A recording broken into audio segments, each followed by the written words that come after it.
नमस्कार, स्वागत है आपका यूपी बुलेटिन में। मैं आप सभी लोगों के साथ शालिनी पांडे। तो चलिए शुरुआत करते हैं अपनी पहली खबर के साथ। यूपी के निकाय चुनावों से जुड़ी एक अहम खबर है। निकाय चुनावों के अप्रैल के अंत तक होने की उम्मीद जताई जा रही है और इसे लेकर यूपी के नगर विकास मंत्री अरविंद कुमार शर्मा ने संभावना जताई है कि अप्रैल के अंत तक निकाय चुनाव हो सकते हैं।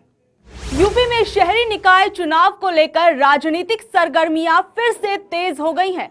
नगर निगम चुनावों में ओबीसी आरक्षण को तय करने के लिए बनाए गए ओबीसी आयोग ने गुरुवार को अपनी रिपोर्ट सीएम योगी को सौंप दी है, जिससे ये अंदाजा लगाया जा रहा है कि पुरानी सूची में पहले से ही रिजर्व सीटों की स्थिति में बड़ा उलटफेर हो सकता है। इससे चुनाव लड़ने की तैयारी में जुटे कई दिग्गजों के अरमानों पर पानी भी फिर सकता है। वहीं यूपी के उप मुख्यमंत्री केशव प्रसाद मौर्य ने इस पूरे मामले पर कहा कि बीजेपी सरकार पहले दिन से ही कह रही है कि पिछड़ों को आरक्षण दिए बिना निकाय चुनाव नहीं कराए जाएंगे। जमीन के बदले नौकरी वाले मामले की जांच बिहार से निकलकर कई अलग अलग ठिकानों पर पहुंच गई है।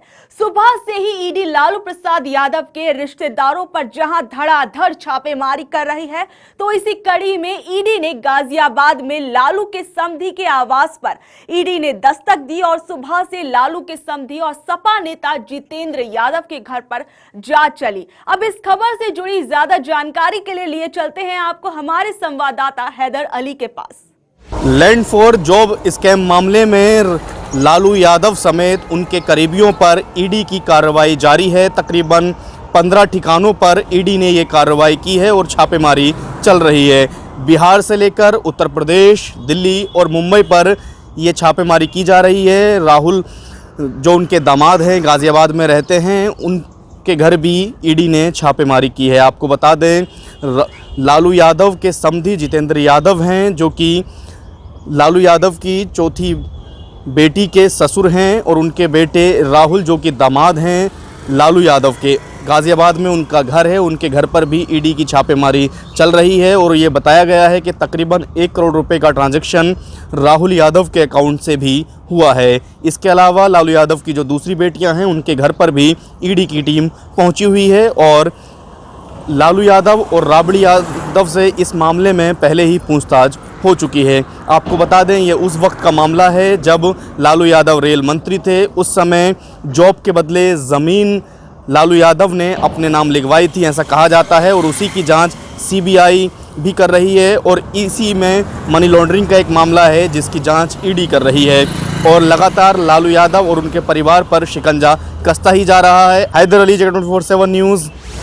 यूपी सरकार ग्लोबल इन्वेस्टर समिट से राज्य में आए निवेश में मिले 33.50 लाख करोड़ रुपए के निवेश प्रस्ताव में से पहले ग्राउंड ब्रेकिंग सेरेमनी में 5 से 6 लाख करोड़ रुपए के इन्वेस्टमेंट प्रपोजल को जमीन पर उतारा जाएगा। पहले भूमि पूजन में करीब 6 लाख करोड़ रुपए की परियोजनाओं को जमीन पर उतारने की तैयारी भी है। लखनऊ में आज उत्तर प्रदेश कैबिनेट की बैठक हुई। मुख्यमंत्री योगी आदित्यनाथ ने बैठक की अध्यक्षता की। बैठक में 22 प्रस्ताव रखे गए और इस कैबिनेट बैठक में शुक्रवार को प्रदेश के लिए खेल नीति को मंजूरी दी गई।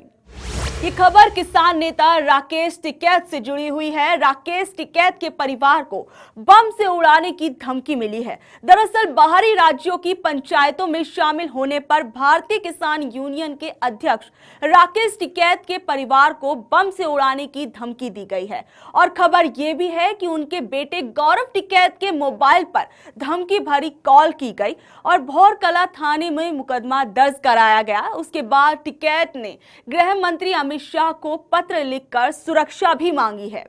वहीं इस धमकी के बाद राकेश टिकैत कड़ी सुरक्षा के बीच मेरठ में आयोजित हुए किसानों की महापंचायत में पहुंचे। मेरठ में चौधरी चरण सिंह पार्क में बीकेयू की इस महापंचायत में आसपास के जिलों से कई किसान पहुंचे। खास बात यह है कि ये पूरा शहर किसानों के नारों से गूंज उठा। बताया गया कि ज्यादातर किसान अपने ट्रैक्टर ट्रॉली पर डीजे बजाते हुए किसान जिंदाबाद के नारे लगाते हुए पहुंचे। वैसे तो होली खत्म हो चुकी है और कहा जाता है होली रंग गुलाल और ढेर सारे पकवान वाला त्योहार होता है, लेकिन इस दिन खाने के अलावा शराब पीने और पिलाने वालों की भी कमी नहीं होती और इस दिन शराब के शौकीन लोग भी जी खोल कर पैसा खर्च करते हैं। और इस बार की होली पर 7 और 8 मार्च को वाराणसी में लोगों ने देसी और अंग्रेजी शराब के साथ ही बियर पर लगभग 3.5 करोड़ रुपए खर्च कर डाले। आबकारी विभाग के अनुसार पिछले साल की तुलना में इस बार राजस्व में लगभग 50 लाख रुपए की बढ़ोतरी हुई है, क्योंकि इस बार होली कब मनाई जाए इसे लेकर वाराणसी में असमंजस की स्थिति थी। इसी के चलते इस बार जिले में शराब और बियर की दुकानें 7 और 8 मार्च को अलग अलग जोन के आधार पर खोली गई और बंद करी गई, जिसके कारण इस बार की बिक्री में पिछली बार की तुलना में ज्यादा अंतर देखने को मिला।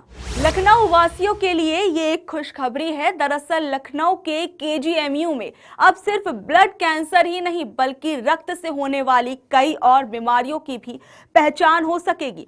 Pathology department advance next gen sequencing शुरू करेगा और इस जांच के शुरू होने से केवल ब्लड कैंसर ही नहीं रक्त से होने वाली कई दूसरी बीमारियों की भी पहचान हो सकेगी। खेल कूद में ही अपने सपने संजोने वाले और कुछ कर दिखाने का हौसला रखने वाले लोगों के लिए ये खबर है, क्योंकि गोरखपुर की सरजमी पर अब इंटरनेशनल लेवल के फुटबॉल, हॉकी, एथलेटिक्स के लिए कंपटीशन की राह आसान हो गई है, क्योंकि केडी सिंह बाबू स्टेडियम की तर्ज पर रीजनल स्पोर्ट्स स्टेडियम को विकसित किया जाएगा। खास बात यह है कि ये मुकाबले दिन के साथ साथ रात में भी हो सकेंगे। इसे लेकर रीजनल स्पोर्ट्स स्टेडियम के चारों ओर 25,000 दर्शकों की क्षमता का 4 मंजिला पवेलियन भी बनेगा। ऐसे ही देखते रहिए हमारा यूपी बुलेटिन।